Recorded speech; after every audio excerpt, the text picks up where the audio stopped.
Hello students, कैसे हैं आप? आई होप सब बहुत बढ़िया होंगे। बच्चों, आज हम स्टार्ट करने जा रहे हैं अपना चैप्टर अकाउंटिंग इक्वेशन, जिसके अंदर मैं आप लोगों को बताऊंगा कि किस तरीके से हम अकाउंटिंग इक्वेशन की फॉर्मेशन करते हैं। ये बहुत ही बेसिक सा चैप्टर है, लेकिन बहुत ही इंपॉर्टेंट टॉपिक है। जो हमने पढ़ा था टर्मिनोलॉजी चैप्टर्स में, सारे के सारे कॉन्सेप्ट आज हमारे पास में काम आने वाले हैं। यानी कि हमने टर्मिनोलॉजीज के अंदर जो चीजें देखी थी, आज उसी की एप्लीकेशन करना हम सीखने वाले हैं। तो चलिए स्टार्ट करते हैं आज की क्लास। देखो बच्चों, सबसे ऊपर आप लिखिएगा अकाउंटिंग इक्वेशन। चैप्टर का नाम अकाउंटिंग इक्वेशन, ठीक है। अब देखो, मैं आप लोगों को बताऊंगा कि एवरी ट्रांजैक्शन, हम इस चैप्टर में सीखेंगे every transaction has two aspects. यानी कि एक ट्रांजैक्शन के दो पहलू होते हैं। अब ये दो पहलू किस तरीके से होते हैं, ये हमें देखना है। देखो, कोई भी ट्रांजैक्शन ले लेते हैं, हमने टर्मिनोलॉजी तो बहुत अच्छे से सीख ही रखी है, ठीक है। और मेरा ऐसा विश्वास है कि आपने पुरानी वीडियोस के अंदर जो भी मैंने सिखाया था बहुत अच्छे से पढ़ा होगा। अगर कुछ गलती हो भी जाती है तो उसको रेक्टिफाई करने के लिए मैं यहां पर हूं, ओके। तो चलो, मैंने एक चीज लिखी है, every transaction has two aspects, और every transaction has two aspects, इसको आज मैं प्रूव करने वाला हूं। देखो, एक बात बताओ, ये जो तुम्हारी बुक है ना, ये देखो, इस पे क्या लिखा रहता है हमेशा? Double entry book keeping, double entry book keeping financial accounting, ठीक है जी। तो डबल एंट्री से हमें क्या पता लगता है कि डबल एंट्री क्या है? उसी चीज को आज हम देखने वाले हैं कि डबल एंट्री में काम किस तरीके से होता है। देखो, ये जो मैंने चीज लिखी, इस चीज को मैं जस्टिफाई करूंगा। मान लो मैं कोई भी ट्रांजैक्शन करता हूं, कोई भी बिजनेस ट्रांजैक्शन करता हूं। सबसे पहले तो मैं आप लोगों को याद दिला दूं कि बिजनेस ट्रांजैक्शन का मतलब क्या होता है। बिजनेस ट्रांजैक्शन का मतलब होता है एक ऐसी ट्रांजैक्शन जिसको कि हम बिजनेस में रिकॉर्ड कर सकते हैं। यानी कि ये पर्सनल ट्रांजैक्शन नहीं होना चाहिए। माता जी को दिलाया हुआ कोई भी उपहार या किसी और फैमिली के साथ की गई कोई भी ट्रांजैक्शन इसके अंदर रिकॉर्ड नहीं हो सकती, क्योंकि वो हमारी पर्सनल ट्रांजैक्शन होती है। तो बिजनेस ट्रांजैक्शंस कौन सी होती हैं? बिजनेस ट्रांजैक्शंस होती हैं जो हमारे बिजनेस से रिलेटेड होती हैं बच्चों। चलो, तो मैं ना कुछ ट्रांजैक्शंस करता हूं और आपको इसका इंपैक्ट या इफेक्ट दिखाता हूं। सबसे पहले जब हम बिजनेस खोलते हैं, जब हम बिजनेस बनाते हैं, तो हम बिजनेस के अंदर क्या करते हैं सर? सबसे पहले तो हमें कैपिटल की इन्वेस्टमेंट करनी होती है। कैपिटल का मतलब क्या होता है? Amount so invested by proprietor और owner of business is known as capital. जी हाँ, यानी कि ओनर ने जो भी अमाउंट डाला है, that is known as capital. It may be in cash, it may be in kind, okay. चलो, तो मैंने क्या किया, जैसे ही बिजनेस के बारे में सोचा, मैंने इन्वेस्टमेंट कर दी। इन्वेस्टमेंट कितने की? Investment of cash in business, ठीक है, फॉर ₹5 लाख। 5 लाख रुपए के लिए मैंने कैपिटल की इन्वेस्टमेंट कर दी बिजनेस के अंदर। अब एक बात बताओ, होगा क्या? इसका इफेक्ट क्या पड़ेगा? इसका ड्यूअल इफेक्ट पड़ेगा या नहीं पड़ेगा? आप देखो, एक तरफ तो क्या हो गया, बिजनेस के पॉइंट ऑफ व्यू से ये एक लायबिलिटी है, यानी कि ये कैपिटल है, ठीक है जी। और दूसरी तरफ हमारा बिजनेस का बैंक अकाउंट भी बढ़ जाएगा, यानी कि बैंक पोर्शन बढ़ जाएगा। आज से पहले मेरा बिजनेस ही एग्जिस्टेंस में नहीं था, तो उसके अकाउंट होने का तो कोई मतलब ही नहीं है। मैंने बिजनेस का अकाउंट खोला, बिजनेस का बैंक अकाउंट खोला, यानी कि बिजनेस के बैंक अकाउंट के अंदर मैंने कितने 5 लाख रुपीस डिपॉजिट कर दिए। अब बिजनेस क्या सोच रहा है? बिजनेस ये सोच रहा है कि अगर मैं बंद हो जाऊं, यानी कि जब मैं बंद हो जाऊंगा, उस टाइम पे मुझे कम से कम अपने मालिक को 5 लाख तो देने ही होंगे। तो एक तरफ से खुशी भी आ रही है और एक तरफ से बिजनेस की लायबिलिटीज भी राइज हो रही हैं। इंटरनल लायबिलिटीज होती हैं हमारी कैपिटल जो है वो इंटरनल लायबिलिटी है towards our proprietor, towards our owner. जिस तरीके से बच्चों आप लोगों के घर में कोई मेहमान आता है और आप बहुत सारा खाना बनाते हैं, ठीक है जी, मेहमान को भी खिलाते हैं और खुद भी खाते हैं, तो ऑब्लिगेशन होती है किसकी? किचन की ऑब्लिगेशन होती है कि उस दिन उसको अपने क्या नाम है रिलेटिव्स को भी सर्व करना है और फैमिली मेंबर्स को भी सर्व करना है। इसी तरीके से बिजनेस की भी ऑब्लिगेशन होती है कि उसको मालिक की कैपिटल देनी ही होगी at the time of completion of business, या फिर खत्म होने के टाइम पे। वैसे हम क्या सोचते हैं कि बिजनेस तो चलता ही रहेगा। ओके, चलिए, तो एक तरफ से क्या बिजनेस की कैपिटल बढ़ गई और साथ में बिजनेस का बैंक अकाउंट हुआ ना, डबल इफेक्ट। हाँ जी सर।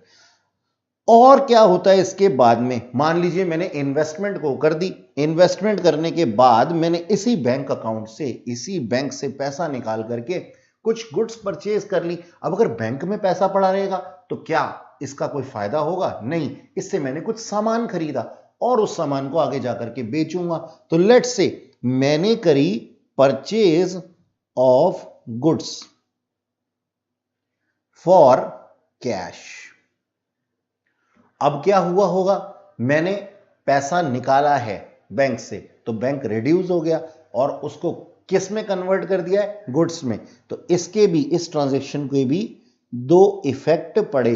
पहला इफेक्ट किस पे? गुड्स पे, और दूसरा कैश पे। तो गुड्स को हम क्या बोलते हैं बच्चों? Goods is equal to stock. Stock बोलते हैं, जिसका हम व्यापार करते हैं ना उसको हम स्टॉक कहते हैं, ठीक है जी। तो गुड्स क्या हो जाएंगी? बढ़ जाएंगी, इंक्रीज हो जाएगी। और कैश क्या हो जाएगा? या बैंक, कुछ भी जैसे भी हमने निकाला हो, ठीक है जी, कैश क्या हो जाएगा? कम हो जाएगा, लेस हो जाएगा। तो दो इफेक्ट पड़े या नहीं पड़े? हाँ जी सर। आगे देखते हैं आगे क्या होने वाला है। मैंने अब कुछ गुड्स परचेज की, purchase of goods for credit, यानी कि मैंने उधार पे कोई सामान खरीद लिया। अब उधार पे सामान खरीदूंगा तो एक तरफ तो सामान बढ़ जाएगा, इसका भी, इस सिचुएशन में भी दो इंपैक्ट होंगे, होंगे कि नहीं होंगे? देखो, मेरी गुड्स क्या हो जाएंगी? मेरी गुड्स इंक्रीज हो जाएंगी और साथ ही साथ मेरे कर्जे यानी कि क्रेडिटर्स बढ़ जाएंगे। क्रेडिटर कौन होते हैं? जल्दी से बता दो, मैंने आप लोगों को समझाया था। क्रेडिटर वो लोग होते हैं जो बिजनेस को माल उधार पे देते हैं, यानी कि बिजनेस ने जिनको पेमेंट करनी होती है, they are known as creditor, ठीक है जी।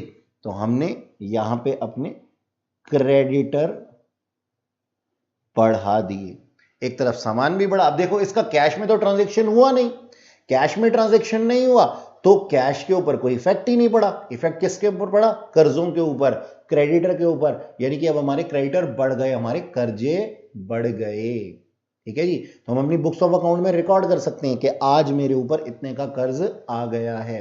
अच्छा, अब मैंने बार बार यहां पे दो बारी वर्ड यूज किया, गुड्स और गुड्स।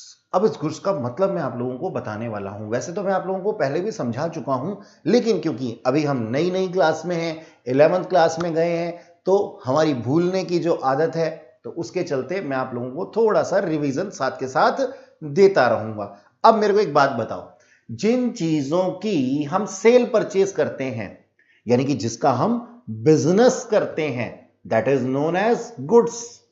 अब एक सेलर के पास में बहुत टाइप के गुड्स होते हैं कि नहीं होते हैं? देखो, मैं समझाता हूं किस तरीके से।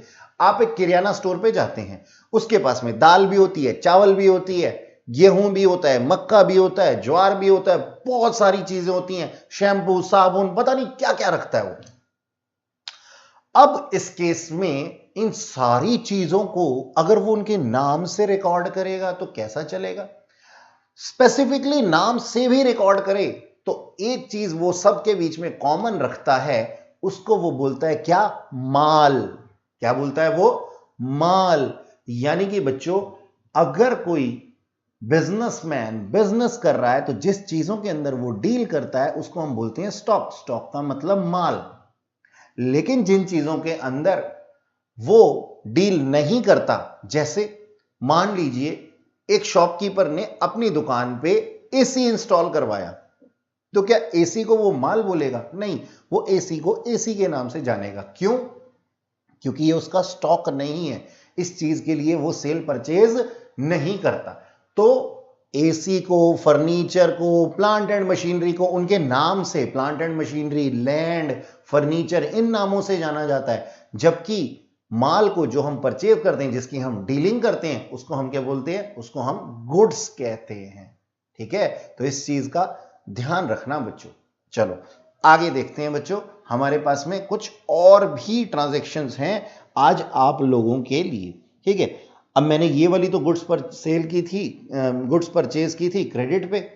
अब मैंने क्या किया, परचेज करने के बाद में मैंने इनको सेल करना शुरू किया, तो मैंने ना कैश सेल्स कर दी, कैश सेल्स कर दी ऑफ गुड्स। तो अब इसमें भी दो इंपैक्ट के, एक इंपैक्ट पड़ा कैश पे, कैश बढ़ गया है कि नहीं है, और साथ में गुड्स यानी कि स्टॉक जो है वो क्या हो गया? घट गया। डबल इफेक्ट हुआ कि नहीं हुआ?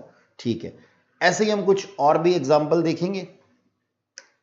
देखो बच्चों, अगर मैंने कोई क्रेडिट सेल की है गुड्स की, ये तो कैश सेल्स की थी ना, क्रेडिट सेल्स ऑफ गुड्स, तो इसका क्या इफेक्ट पड़ेगा?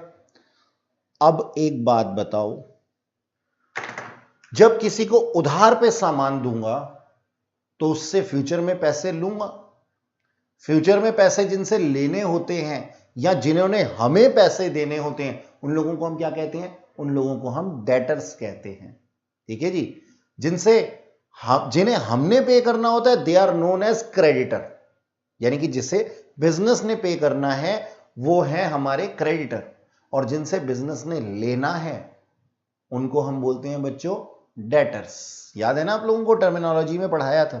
तो इसका दो इफेक्ट पड़ा, एक तो हमारे डेटर्स बढ़ गए, ठीक है जी, यानी कि हमने जिनसे पैसा लेना था, ओके, इंक्रीज हो गए, और साथ ही साथ हमारी जो गुड्स थी या फिर हमारा जो स्टॉक था ये घट गया, ये इफेक्ट हुआ। ओके, अच्छा जी, अब थोड़ा सा और एग्जांपल लेते हैं, उसके बाद में अकाउंटिंग इक्वेशंस करेंगे।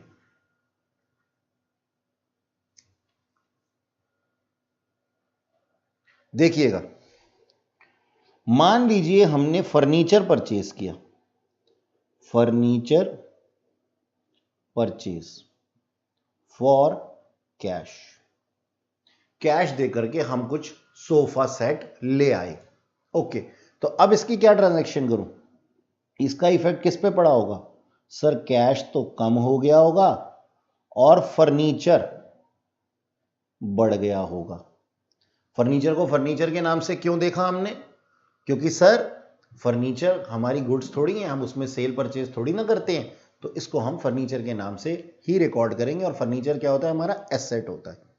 अच्छा जी, अब बच्चों इसी तरीके से हमने क्या किया, आगे जाकर के जिससे जो हमारे क्रेडिटर थे ना, जिनसे हमने उधार पे सामान लिया था, उनको पेमेंट कर दी, पेमेंट टू क्रेडिटर्स, जिनसे हमने उधार ले रखा था उनको पैसा दे दिया।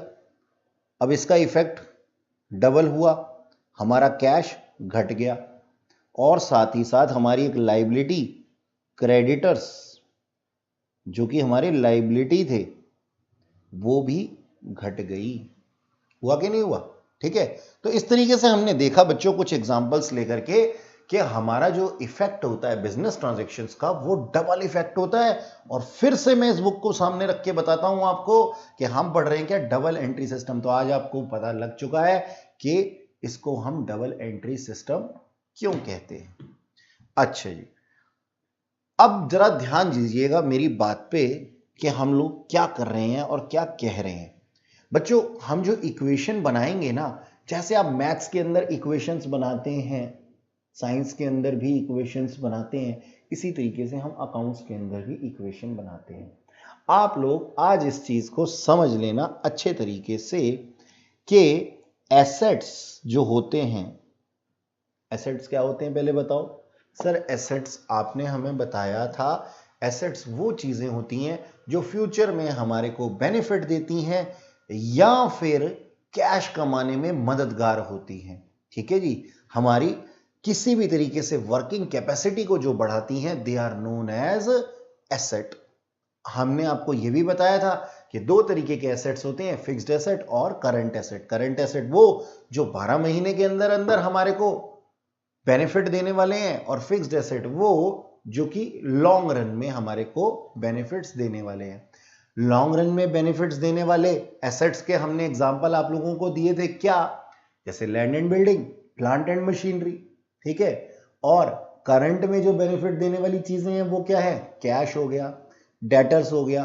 डेटर्स का क्या मतलब है, डेटर्स का मतलब है जिनसे हमने पैसा लेना है। अब जिनसे हमने पैसा लेना है बिजनेस के अंदर हम उनको लंबे टाइम पीरियड के लिए नहीं छोड़ते, कहते हैं ज्यादा से ज्यादा आप हमसे 15 दिन का उधार ले लो या फिर 20 दिन, 2 महीने या 3 महीने बस। तो ऐसा करते हैं कि 12 महीने के अंदर अंदर ही हमारे डेटर्स होते हैं, यानी कि हम जो उधार पे सामान देते हैं उनसे हम मानते हैं कि 12 महीने के अंदर अंदर ही पैसा वापस आ गया होगा।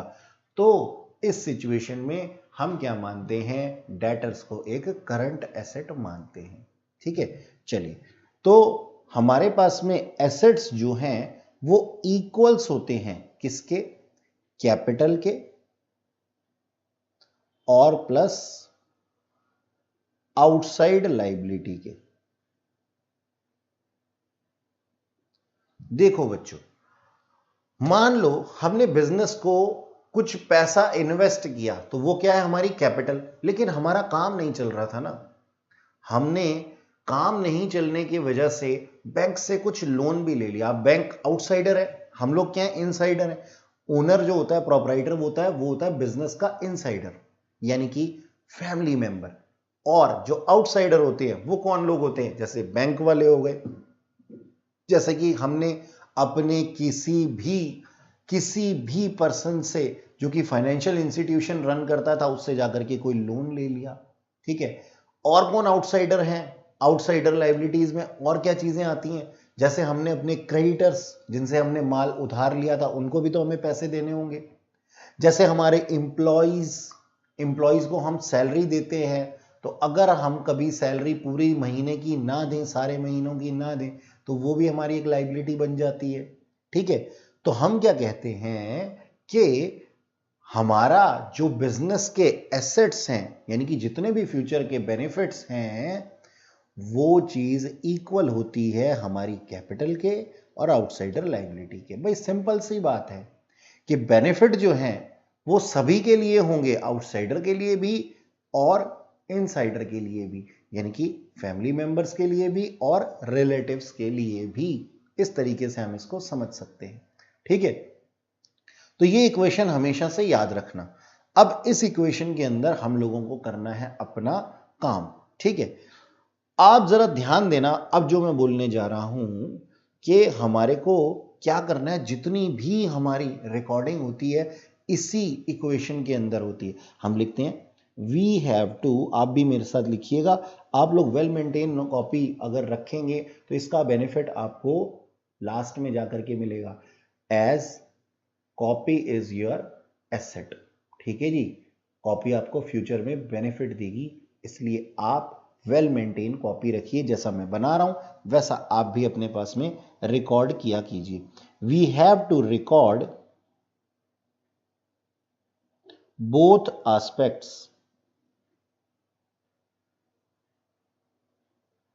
of a transaction.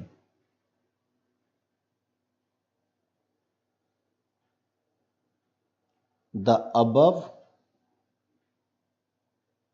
equation will be matched. ठीक है जी, अगर हम सारे एस्पेक्ट्स को रिकॉर्ड करते हैं तो ये जो इक्वेशन हम लोगों ने लिखी है ये क्या करेगी, मैच करेगी। मैं इसको रेड पेन से आउटलाइन बना देता हूं, यानी कि ये इक्वेशन कब मैच नहीं करेगी, जबकि आपने कोई ना कोई गलती की होगी। अच्छा, अब ना हर ट्रांजैक्शन के ना कुछ इफेक्ट होते हैं, तो आप लिखिएगा मेरे साथ, each transaction in business, each transaction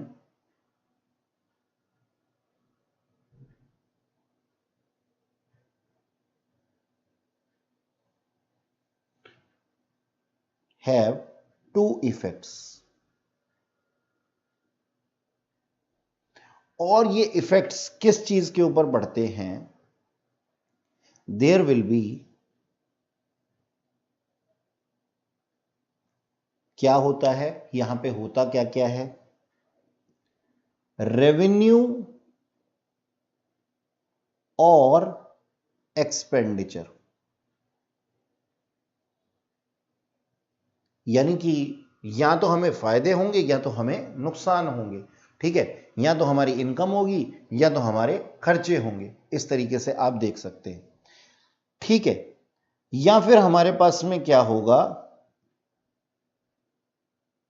इसी तरीके से पूरे बिजनेस में काम होता है। नंबर 1 में या तो रेवेन्यू या फिर एक्सपेंडिचर होंगे, या फिर इंक्रीज इन एसेट्स होगा और डिक्रीज इन एसेट्स होगा, ठीक है जी। और तीसरा काम क्या होगा, इंक्रीज होगा लाइबिलिटीज में और डिक्रीज होगा लाइबिलिटीज में, ठीक है जी। तो ये गेम के जो रूल है ना, गेम के जो रूल है ना, इसको आप समझ लीजिए कि रेवेन्यू होगा या फिर एक्सपेंडिचर होगा, या फिर इंक्रीज और डिक्रीज होगा एसेट्स में, या फिर इंक्रीज और डिक्रीज होगा किसमें, कैपिटल ओ लाइबिलिटी में। अच्छा जी, अब आप देखो मेरी बात को जरा ध्यान से समझना कि एसेट्स के अंदर इंक्रीज या डिक्रीज कहां इफेक्ट करेगा। इफेक्ट करेगा, मैं यहां लिख देता हूं, इफेक्ट ऑन, किस चीज के ऊपर इफेक्ट होगा, इफेक्ट होगा एसेट्स का एसेट्स पे, लाइबिलिटीज का लाइबिलिटीज पे, और रेवेन्यू और एक्सपेंडिचर का जो इफेक्ट होगा वो होगा कैपिटल पे। ओके, ठीक है जी। ये चीज आप गेम के जो रूल हैं ये ध्यान रखिएगा कि रेवेन्यू या फिर एक्सपेंडिचर हुआ तो कैपिटल इफेक्ट होगी, ठीक है। और अब देखो कैपिटल कैसे इफेक्ट होगी, ध्यान से समझना। 1 मिनट के लिए मैं एक एग्जांपल लेता हूं आप लोगों के साथ में। मान लीजिए कि आप किसी बैंक में जाते हैं, ठीक है जी, आप किसी बैंक में जाते हैं और बैंक आपसे क्या चार्ज करता है, बैंक आपसे अपना लोन चार्ज करता है, यानी कि जितने आपने पैसे दिए थे ना वो तो वापस लेता ही है, साथ में इंटरेस्ट भी वापस लेता है, इंटरेस्ट भी लेता है उस पैसे के ऊपर। ठीक इसी तरीके से क्या होता है हमारे पास में कि ना, जब हम कैपिटल इन्वेस्ट करते हैं तो बिजनेस हमारे को क्या देता है जी, प्रॉफिट देता है। तो बिजनेस की जो लायबिलिटी है वो क्या लायबिलिटी है, वो लायबिलिटी है कि एक तो हमें कैपिटल वापस करे अगर हमारा बिजनेस बंद हो रहा है तो, ठीक है जी। एक तो बिजनेस की लायबिलिटी है हमें कैपिटल वापस करे, और साथ में जो प्रॉफिट्स अर्न किए हैं ना वो प्रॉफिट्स भी हमें दे। तो इससे बिजनेस की लायबिलिटी और बढ़ जाती है, ऑब्लिगेशन और बढ़ जाती है, किसके टुवर्ड्स, ओनर के टुवर्ड्स। तो अगर कोई इनकम होती है तो वो कैपिटल के अंदर जाकर के ऐड हो जाती है, यानी कि अगर कोई प्रॉफिट होता है तो वो प्रॉफिट कैपिटल के अंदर ऐड हो जाता है, और अगर कोई लॉसेस हो गए यानी कि कुछ खर्चे हुए तो वो हमारे पास में कैपिटल को रिड्यूस कर देते हैं, ठीक है। इसी चीज को आप लोग ध्यान रखिएगा। बाकी increase and decrease of assets and liabilities तो कॉमन ही बात है, एसेट्स के अंदर इंक्रीज और डिक्रीज होगा तो इफेक्ट एसेट ही होंगे, लायबिलिटी के अंदर इंक्रीज या डिक्रीज होगा तो इफेक्ट लायबिलिटीज ही होंगी, यानी कि ये रूल याद रखिएगा, ठीक है। चलिए अब क्या करते हैं बच्चों, अब ना थोड़ा सा क्वेश्चन प्रैक्टिस करते हैं, ठीक है। हम निकालते हैं अपने पास में और क्वेश्चन प्रैक्टिस करते हैं। तो ये है आपका 5th चैप्टर और 5th चैप्टर के अंदर हमारे पास में इलिस्ट्रेशंस कुछ हैं और इलिस्ट्रेशन 1 ही आज हम करने वाले हैं। ठीक है, ये देखो मैं आप लोगों के लिए क्वेश्चन सामने खोल देता हूं। इस तरीके से हमारे पास में ये इलिस्ट्रेशन नंबर 1 है, पेज नंबर 5.6 पे। मैं कैमरा को थोड़ा सा जूम कर देता हूं सो दैट आप लोगों को क्लियर पिक्चर नजर आए। ये देखो बच्चों, ये क्वेश्चन दिया हुआ है, prepare accounting equation from the following transaction. पहले हम क्वेश्चन पढ़ लेते हैं। Sachin start business and introduced capital 1 lakh in cash, purchase goods in cash 50,000, purchase furniture from Messrs Samarth furniture 20,000, sold goods costing 25,000 for 35,000 against cash, paid Messrs M/S को हम कहते हैं Messrs Samarth furniture in cash. ठीक है जी, तो ये हमारा एक क्वेश्चन था। अब क्वेश्चन को करने के लिए हमें क्या करना पड़ेगा? चलो जी, हमें क्या करना पड़ेगा, हमारे को एक फ्रेश पेज लेना होगा और हम क्या बनाएंगे, हम इसके अंदर बनाने वाले हैं कुछ इक्वेशन फॉर्म में।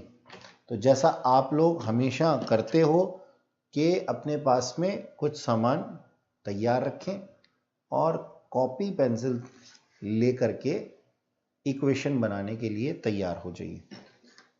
देखो बच्चों, इसका फॉर्मेट कैसे बनाना है ये मैं आप लोगों को सिखा देता हूं।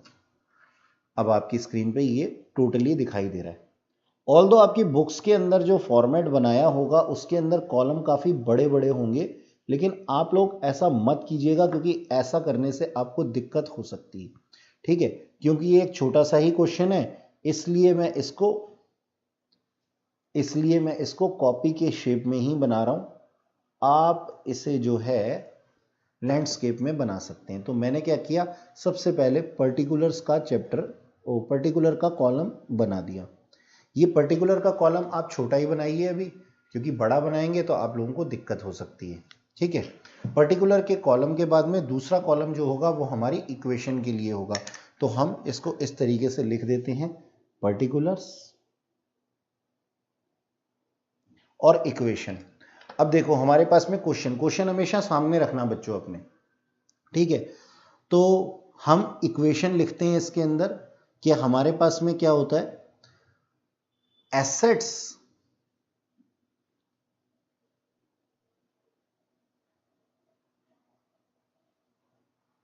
Is equal to capital plus liabilities. ठीक है जी, इस तरीके से हमने लिख लेना है इसको। अच्छा चलो अब देखते हैं कि हमारे पास में क्या क्या इफेक्ट होता है। मैं आप लोगों को इफेक्ट भी दिखाऊंगा और साथ में ट्रांजैक्शन भी बताऊंगा। ओके, तो देखो मैंने ये रफ शीट भी अपने पास में ले ली है इफेक्ट दिखाने के लिए। चलो जी, पहली आपकी ट्रांजैक्शन क्या थी, Sachin started business and introduce capital 1 lakh in cash. Sachin ने इन्वेस्टमेंट की, अभी हमने थोड़ी देर पहले की थी ना, सचिन ने इन्वेस्टमेंट की, सचिन्स इन्वेस्टमेंट। अब एक बात बताओ, सचिन की इन्वेस्टमेंट को हमने क्या मानना है, इसका डबल इफेक्ट क्या होगा, एक तरफ तो उसका बैंक बढ़ जाएगा या फिर कैश बढ़ जाएगा, कुछ भी आप कह सकते हो। बिजनेस के अंदर हम कैश भी लेकर के आते हैं और बैंक भी, और दूसरी तरफ कैपिटल। ठीक है जी, तो एसेट्स के अंदर क्या बढ़ जाएगा, एसेट्स के अंदर बढ़ जाएगा हमारे पास में, एसेट्स के अंदर हम क्या लिख दें कि हमारे पास क्या आ गया, अब वो कैश में लेकर के आया है तो हम यहां लिख देते हैं कैश। एक कॉलम हम कैश का बना लेते हैं।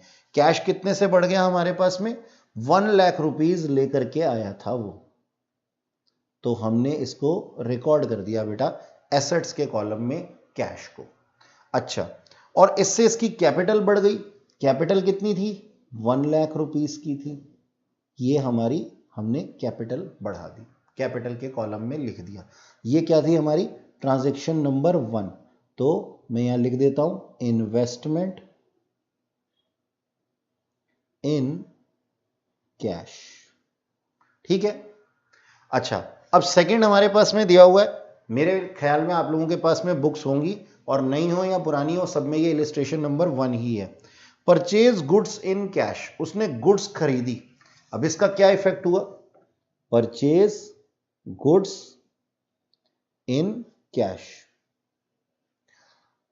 इससे क्या इफेक्ट पड़ा, एक तो हमारी गुड्स जो थी वो इंक्रीज हो गई और हमारा जो कैश था ना बेटा वो डिक्रीज हो गया।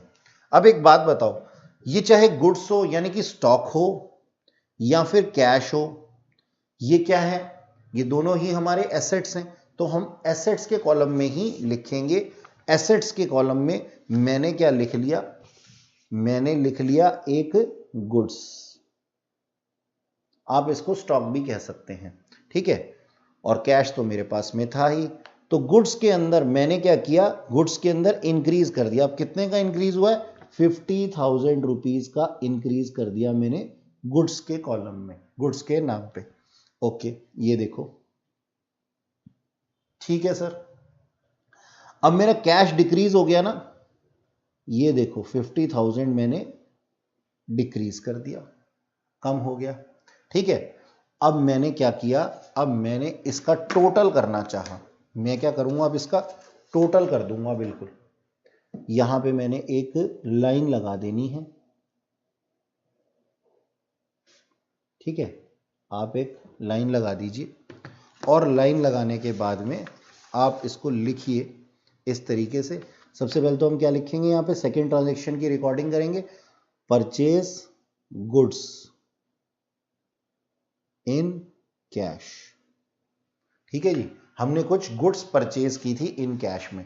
अब देखो हमारे कैश का बैलेंस कितना हो गया, 1 लाख था, उसमें से 50,000 हमने डिडक्ट कर दिया तो कितना आ गया, 50,000। और गुड्स आज से पहले एग्जिस्टेंस में थी, आज आ गई हैं, तो हम क्या कर देते हैं 50,000। ये दोनों ही हमारे क्या हैं, एसेट्स हैं। तो 50 प्लस 50 इज व्हाट, 1 लाख, और वो क्या होता है, इक्वल्स टू कैपिटल। कैपिटल कितनी है, 1 लाख। और जो लाइबिलिटी है अभी तक वो क्या है, निल है। आउटसाइडर लाइबिलिटी क्या है, निल है। ओके, चलो ये हमने एक इक्वेशन बना ली। अच्छा, अब आगे का काम करते हैं। Purchase furniture from masher Samarth furniture ₹20,000। अच्छा, इसको करने से पहले ना जरा मैं आपसे बातचीत करना चाहता हूं, थोड़ी सी बातचीत करना चाहते हैं। आपकी मम्मी आपको कुछ पैसे देती हैं और बोलती हैं कि जाओ बेटा जा करके कुछ सामान ले आओ। जब आप दुकानदार के पास जाते हैं और वो आपको कुछ सामान देता है तो कभी आपसे ये पूछता है कि भाई आप कहां से आए हो, कितना सामान, क्या करोगे, कब मेरी पेमेंट आएगी, ऐसा कुछ नहीं पूछता, क्योंकि पेमेंट तो आप इंस्टेंट ही कर रहे होते हो, है ना जी। तो वो हमारे से कोई क्वेश्चनिंग नहीं करता, वो उसको मतलब होता है सिर्फ किससे, कैश से और सामान देने से, कोई और टॉपिक नहीं छेड़ा जाता। लेकिन जब आप क्रेडिट पे सामान लेकर के आते हो, मम्मी ने बोला कि जाओ जा करके सामान ले आओ और पैसा जो है वो हिसाब में लिखवा देना। आप गए शॉपकीपर के पास में और आपने उसको बोला कि मम्मी ने उधार पे कुछ सामान मंगाया है, तो सबसे पहले वो आपसे हिसाब किताब लेकर के बैठ जाता है। बताओ बच्चों, आप कहां से आए हो, कौन से नंबर में रहते हो, क्या नाम है आपका, अच्छा शर्मा जी के बेटे हो या वर्मा जी के बेटे हो, यानी कि सारा हिसाब किताब रखता है। कारण क्या है, कभी सोचा है आपने कि क्यों हमसे इनकी इतनी इंक्वायरी की जाती है? इस वजह से इंक्वायरी की जाती है क्योंकि उसको चिंता होती है कि आज आप जब पैसे नहीं दे करके जा रहे हो तो पता नहीं ये पैसे मिलेंगे या नहीं मिलेंगे, और अगर मिलेंगे भी तो किससे लेगा वो। तो वो इन चीजों का रिकॉर्ड मेंटेन करता है, और जब रिकॉर्ड मेंटेन करता है तो अपने यहां लिखता है वो। यानी कि जब आप कैश उसको देते हैं तो वो आपसे कोई इंक्वायरी नहीं करता, आपका नाम नहीं पूछता। अब यहां क्वेश्चन के अंदर क्या दिया हुआ है, देखो क्वेश्चन एक बार फिर देखना, इस ट्रांजैक्शन में क्या लिखा हुआ है, purchase furniture from masher Samarth furniture 20,000। यानी कि हमने अपने बिजनेस में क्या रिकॉर्ड किया, कि हमने फर्नीचर परचेज किया है, लेकिन कैश पे नहीं, यहां पे नाम दिया हुआ है। इट मींस हमने उसको कैश नहीं दिया होगा बेटा। जब यहां पे नाम दिया हुआ है और कैश नहीं दिया हुआ, तो हम इसको क्या मानते हैं कि ये ट्रांजैक्शन क्रेडिट पे हुई है, कर्जा बढ़ा है। अब देखो इस चीज को हम लोग लिखते हैं, परचेज फर्नीचर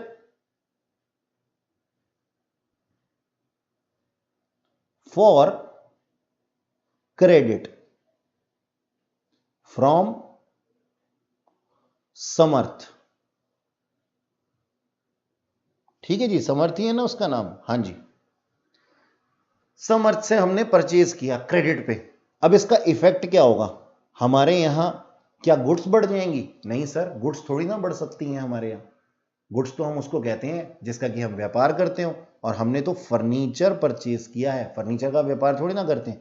तो हमारा फर्नीचर क्या हो जाएगा, इंक्रीज हो जाएगा। और ये फर्नीचर है क्या, ये हमारा एसेट है, और साथ ही हमारी एक लाइबिलिटी बढ़ जाएगी, हमारे क्रेडिटर बढ़ जाएंगे। उन्होंने हमें उधार पे क्या दिया है, उधार पे फर्नीचर दिया है, तो ये क्रेडिटर है, इसके अंदर भी इजाफा हो जाएगा।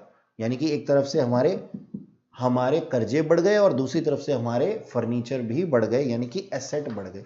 तो चलो अब इस चीज को रिकॉर्ड करते हैं। सबसे पहले सुंदर सुंदर राइटिंग में हमें लिखना है बिल्कुल क्या, परचेज फर्नीचर फ्रॉम समर्थ। मैं ऐसे लिख देता हूं, एस, सैम कर देते हैं चलो इसको, ठीक है। समर्थ को हमने सैम बना दिया। अब हमारे एसेट्स के अंदर मैं एक और कॉलम बना दूंगा जी, क्या, फर्नीचर का। सर हमारे तो कॉलम ही खत्म हो रहे हैं, कोई बात नहीं बेटा, देख लेंगे।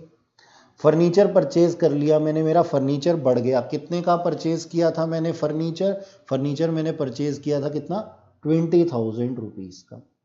तो ये मैं क्या कर देता हूं, 20,000 इंक्रीज कर देता हूं। ये देखो ये वाली ट्रांजैक्शन, ठीक है, फर्नीचर 20,000 का मैंने और इंक्रीज कर दिया।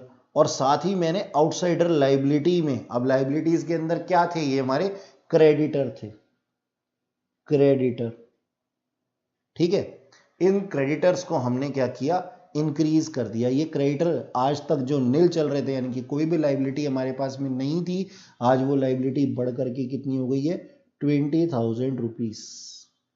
ओके, तो अब इस ट्रांजेक्शन में बाकी तो कुछ हुआ ही नहीं है, ना कैश पे इफेक्ट पड़ा, ना गुड्स पे इफेक्ट पड़ा, ठीक है जी, और ना ही हमारी कैपिटल पे इफेक्ट पड़ा। अब चेक करते हैं जी इसका टोटल क्या हुआ है। तो टोटल करने से पहले हम क्या करेंगे, एक लाइन लगा देंगे, एक लाइन लगा देंगे इस तरीके से, ठीक है जी। हमने लाइन लगाई और चेक किया, हमारा कैश कितना था, 50,000, के स्टैंड्स फॉर 1000, प्लस हमारी गुड्स कितनी थी, 50,000, प्लस आज एक एसेट और आ गया है, फिक्स्ड एसेट है ये हमारा, फर्नीचर, कितना, 20,000, ठीक है, इक्वल्स टू, कैपिटल में कुछ भी इंक्लूड या डिक्रीज नहीं हुआ तो 1 लाख, और साथ में कितना, लाइबिलिटी साइड पे हमने किया 20,000 रुपीज। तो देखो 1 lakh plus 50,000 plus 50,000 is 1 lakh plus 20,000, 1,20,000 is equal to 1 lakh plus 20,000, 1,20,000, यानी कि हमारा क्वेश्चन बिल्कुल सही दिशा में जा रहा है। अच्छा जी, आगे देखो क्या लिखा हुआ है, goods costing 25,000 for 35,000 goods sold. अब हमने सेल ऑफ गुड्स की, costing 25,000 for rupees 35,000 against cash. अब तुम सोचोगे कि सर अब तो आप फंस गए, अब तो क्या होगा, डिफरेंस आएगा ही आएगा, क्योंकि 25,000 रुपए की चीज हमने 35,000 में बेच दी है। अब देखते हैं जी इस ट्रांजेक्शन को। तो ये क्या लिखा है जी, गुड्स यानी कि सामान, मैं स्टॉक कह सकता हूं, स्टॉक की वैल्यू कितनी थी, 25,000, और हमने सेल कितने में कर दिया इसको, 35,000 में।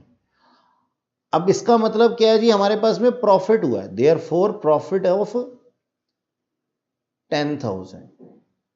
तो होगा क्या, स्टॉक हमारा यानी कि गुड्स कम हो जाएंगी, कैश में हुआ है तो कैश हमारा इंक्रीज हो जाएगा, ऐड हो जाएगा जी, और प्रॉफिट प्रॉफिट होने से हमारी जो कैपिटल है वो इंक्रीज हो जाएगी, क्योंकि मैंने आपको क्या बोला था, किसी भी तरीके का कोई भी प्रॉफिट अगर होता है या फिर कोई लॉस होता है तो उसका इफेक्ट कैपिटल पे पड़ता है। तो बस चलो अब इसको चीज को हम रिकॉर्ड कर लेते हैं। थोड़ा से ये कॉलम छोटे हो गए हैं तो इसको और बड़ा कर लेते हैं। ठीक है, आप लोग इसको पूरे पेज पे भी बना सकते हैं। ठीक है, तो अब हमने क्या लिखना है यहां पे, sold goods for cash at profit of ₹10,000। ठीक है, हमने इसको लिख दिया। अच्छा, अब इससे होगा क्या, कैश बढ़ जाएगा। देखो अभी हमने देखा था ना, ये देखो ये हमने लिखा था कैश बढ़ जाएगा कितने से, 35,000 से। तो कैश को मैं बढ़ा देता हूं, ये देखो ये रहा कैश का कॉलम, 35,000 से मैंने इंक्रीज कर दिया। ठीक है जी, और गुड्स को मैंने क्या कर दिया, डिक्रीज कर दिया। तो गुड्स में डिक्रीज कर देता हूं कितने की, 25,000 की। ठीक है, मैंने ब्रैकेट में लिखा है, इसका मतलब डिक्रीज हो गया। अच्छा, और साथ ही जो 10,000 का प्रॉफिट है उसको मैं कहां डाल देने वाला हूं, कैपिटल में, 10,000 रुपीज। ठीक है, और फिर एक लाइन लगा करके दोबारा से सारी कैलकुलेशन कर देने वाला हूं।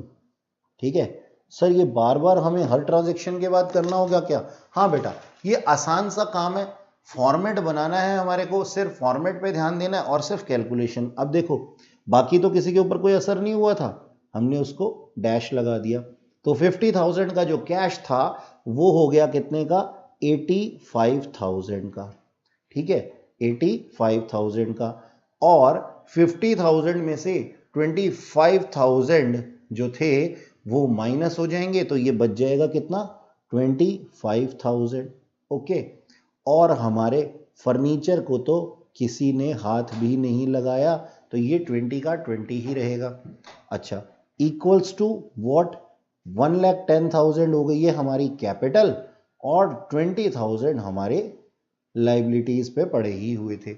अब जरा कैलकुलेशन करें, 85,000 plus 25,000, 85 plus 25 plus 20 is what, 1,30,000। ठीक है जी, 130, और यहां पे भी 130 है, यानी कि मेरी इक्वेशन एकदम सही चल रही है।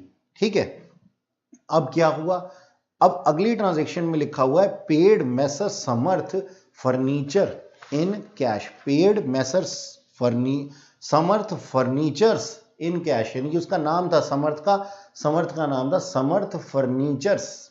ठीक है, तो देखो अब इसका क्या इफेक्ट होगा, हमने क्या कर दिया, पेमेंट टू क्रेडिटर्स, यानी कि हमने क्या किया, अपने कर्जदारों को कुछ अमाउंट पे कर दिया। तो अब इससे इफेक्ट क्या पड़ेंगे, इस ट्रांजैक्शन के क्या इफेक्ट पड़ेंगे, एक तो हमारा कैश कम हो जाएगा, और साथ ही साथ हमारे क्रेडिटर्स यानी कि हमारे कर्जदार भी कम हो जाएंगे। ठीक है, तो कैश क्या है, हमारा एसेट, एक तरफ से हमारे एसेट कम हो जाएंगे। ठीक है जी, कैश करंट एसेट है हमारा। ठीक है, और क्रेडिटर्स जो हैं वो हमारी लाइबिलिटी हैं, एक तरफ से हमारी लाइबिलिटी कम हो जाएगी। चलो अब करते हैं इसको अपनी फेयर कॉपी में, पेमेंट टू क्रेडिटर्स, कितने की पेमेंट की थी हमने क्रेडिटर्स को, हमने समर्थ को फर्नीचर, अभी इसके अंदर लिखा नहीं हुआ, हमने फर्नीचर कितने का खरीदा था, ऊपर देखो 20,000 का खरीदा था, 20,000 की आज हम पेमेंट करने वाले हैं, तो हमारा कैश डिक्रीज हो गया 20,000 से। ये देखो मैंने कैश के कॉलम में, ये कैश ऊपर से चलता हुआ आ रहा था ना, ये देखो ये कैश ऊपर से चलता हुआ आ रहा था ना। ठीक है, तो कैश अभी तक हमारे पास कितना था, 85,000, उसमें से 20,000 मैंने डिडक्ट कर दिए हैं। ठीक है जी, एक तो हमारा कैश कम हो गया, और साथ में हमारी जो लाइबिलिटी थी ना क्रेडिटर्स की, जो ऊपर से चलती आ रही थी, ये देखो ये क्रेडिटर्स थे हमारे, और ये 20,000 के थे, 20,000 की हमारी लाइबिलिटी ये भी डिक्रीज हो गई, तो हम -20,000 लिख देते हैं, और बाकी तो किसी चीज के ऊपर कोई इफेक्ट पड़ा ही नहीं है ना। तो अब बस करना क्या है, हमें कुछ नहीं करना, एक लाइन लगानी है और लास्ट हमारे को अपनी कैलकुलेशन कर देनी है। लास्ट कैलकुलेशन के अंदर देखो हम लोग क्या करने वाले हैं, 85,000 माइनस 20,000 दैट इज 65,000, ठीक है, प्लस गुड्स हमारी एज इट इज है 25,000 जो पहले वाली ट्रांजैक्शन में थी, प्लस हमारा फर्नीचर 20,000 का एज इट इज है, equals to what 1,10,000 as capital और प्लस क्रेडिटर कितने हो गए, नील, ठीक है जी। तो अब तुम चेक करो, ये देखो 65,000 था, ठीक है, 65 प्लस 25 प्लस 20 इज व्हाट 1,10,000 और सामने भी हमारे क्या आ रहा है 1,10,000 ही आ रहा है, यानी कि हमारी इक्वेशन एकदम बढ़िया है। तो हम ना जहां पे भी टोटलिंग करते हैं ना बेटा, वहां पे हम लिख देते हैं न्यू इक्वेशन। तो इसको मैं ना रेड पेन से लिख देता हूं आप लोगों के लिए, आप इसको इस तरीके से लिखेंगे, आप रेड पेन का यूज मत कीजिएगा, मैं सिर्फ आप लोगों को बताने के लिए न्यू इक्वेशन। और इधर भी हम लिख देंगे, ये देखिए मैंने लिखा है दो जगह, जहां जहां पे भी आप टोटलिंग करते हैं ना इसको आप लिख देते हैं न्यू इक्वेशन, ठीक है। तो इस तरीके से हमने देखा कि कितना आसान चैप्टर है। सर इस चैप्टर के अंदर क्या सिर्फ यही होने वाला है, क्या हम इसी तरीके से करने वाले हैं, क्या हम इसी तरीके से करने वाले हैं? हाँ जी बच्चों, हम बिल्कुल इसी तरीके से इक्वेशन बनाएंगे। बस होगा क्या, हमारी जो ट्रांजैक्शंस हैं वो थोड़ी सी बढ़ती जाएंगी और हम इसी तरीके से इक्वेशंस की फॉर्मेशन करते जाएंगे। और बहुत ही आसान है बेटा ये चैप्टर, ठीक है। नेक्स्ट क्लास में हम इस चैप्टर को कंटिन्यू करेंगे और आगे कुछ डिफिकल्ट क्वेश्चन भी हम फॉलो करेंगे, ठीक है। तो आज के लिए इतना ही, लेकिन आप घर में इसको रिवीजन जरूर, इसका रिवीजन जरूर कीजिएगा। Thank you very much.